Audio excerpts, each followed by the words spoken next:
கதை தலைப்பு: மினுமினுக்கும் நண்பர்களும் மாயாஜால குகையும்.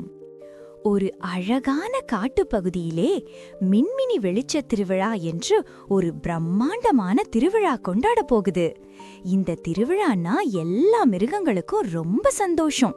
ஏன்னா இரவு முழுக்க ஆயிரக்கணக்கான மின்மினி பூச்சிகள் சேர்ந்து வானத்தை அப்படியே ஜொலிக்க வைக்கும். அத பார்க்கவே ரொம்ப அழகா இருக்கும். அந்த காட்டிலே ஒரு இளம் சிங்கம் இருந்தது. அது ரொம்ப தைரியமானது, ஆனா கொஞ்சம் குறும்புத்தனமானது. தன்னோட நண்பர்களோட சேர்ந்து அது திருவிழாவுக்காக வெறித்தனமா காட்டுக்கிட்டு இருந்தது. இந்த வருஷம் திருவிழா எப்படி இருக்க போகுதோ என்று அது கனவு கண்டது. ஆனா திருவிழாவுக்கு ஒரு நாள் முன்னாடி ஒரு பெரிய பிரச்சனை. திடீர்னு ஒரு பயங்கரமான புயல் வந்துச்சு. மரங்கள் எல்லாம் ஆடுச்சு, இடி இடிச்சு மழை கொட்டி தீர்த்துச்சு. புயல் ஓய்ஞ்சதும் எல்லா விலங்குகளும் ரொம்ப சோகமா இருந்தன. ஏன்னா மின்மினி பூச்சிகள் காணாம போயிருந்தன. காட்டுத் தலைவரான வயதான யானை கவலையோட சொன்னது, ஐயோ, மின்மினி பூச்சிகள் எங்கே போயிருச்சு? அவங்க இல்லாம எப்படி திருவிழா நடக்கும்? எல்லா விலங்குகளும் பயத்தோடும் கவலையோடும் ஒருத்தர் பார்த்துக்கிட்டாங்க. அப்போ ஒரு குட்டி குரங்கு சொன்னது, நான் மின்மினி பூச்சிகளை ஒரு பழைய மர்மமான குகைக்குள்ள போறத பார்த்தேன். அந்த குகைய நினைச்சாலே எல்லாருக்கும் ஒரு நடுக்கம் வந்துச்சு. ஏன்னா அந்த குகைக்குள்ள யாரும் போனதில்ல. ரொம்ப இருட்டா இருக்கும், வித்தியாசமான சத்தங்கள் கேக்கும்னு நிறைய கதைகள் இருக்கும்.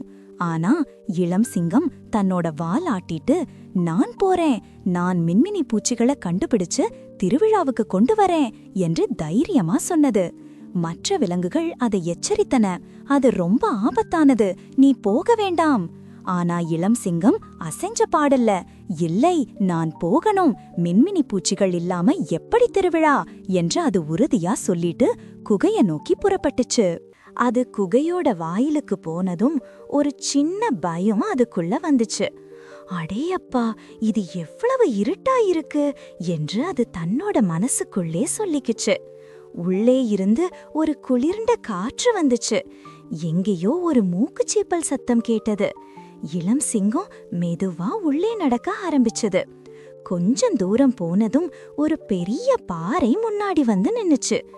என்னது இது, இப்படியா வழிமறிக்கும் என்று அது கோபத்தோடு உருமியது.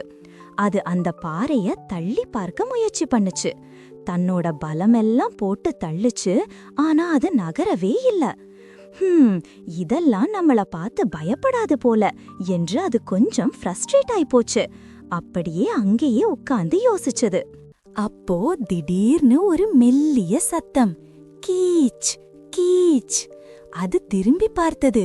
அங்க ஒரு வயதான எலி ஒரு சின்ன கல்லுக்கு பின்னாடி ஒளிஞ்சுகிட்டு இருந்தது. அது ரொம்ப பயந்து போய் நடுங்கிக்கிட்டு இருந்தது. இளம் சிங்கம் அதை பார்த்துட்டு, ஏய், நீ யாரு, இங்க என்ன பண்ற என்று சத்தமா கேட்டது.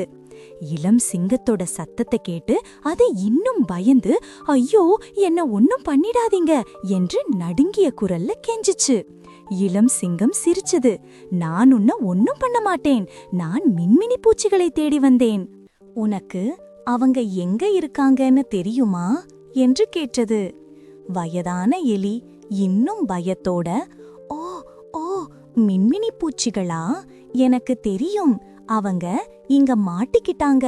இந்த புயல்ல ஒரு பெரிய பாறை விழுந்து அவங்க போற வழிய அடைச்சிடுச்சு என்று மெதுவா சொன்னது. இளம் சிங்கம் அந்த பாறையை சுட்டி காட்டி, இந்த பாறைய நான் தள்ளி பார்த்தேன், நகரவே இல்லை என்று சொன்னது.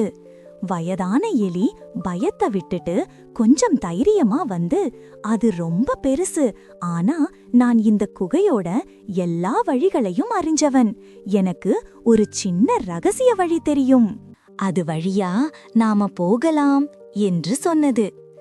இளம் சிங்கம் ஆச்சரியமா பார்த்தது.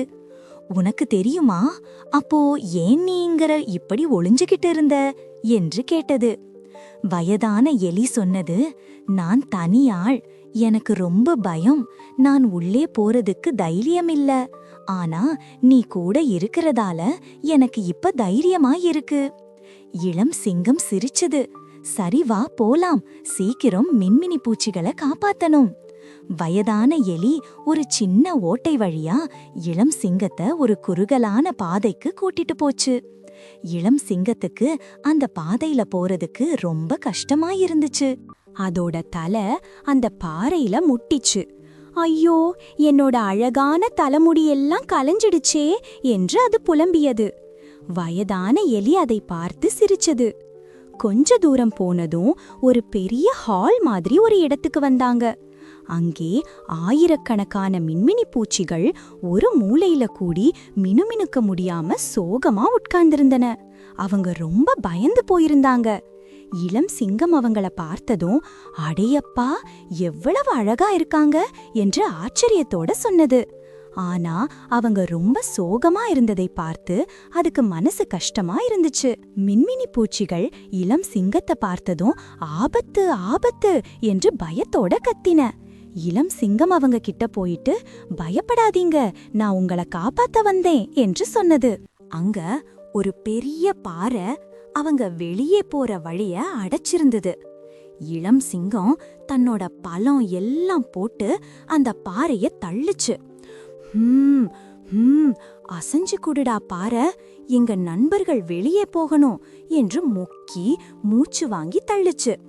அது தடுமாறி சில நேரம் கீழே விழுந்து சில நேரம் ஒரு பாறையில தன்னோட மூக்கை இடிச்சுக்குச்சு.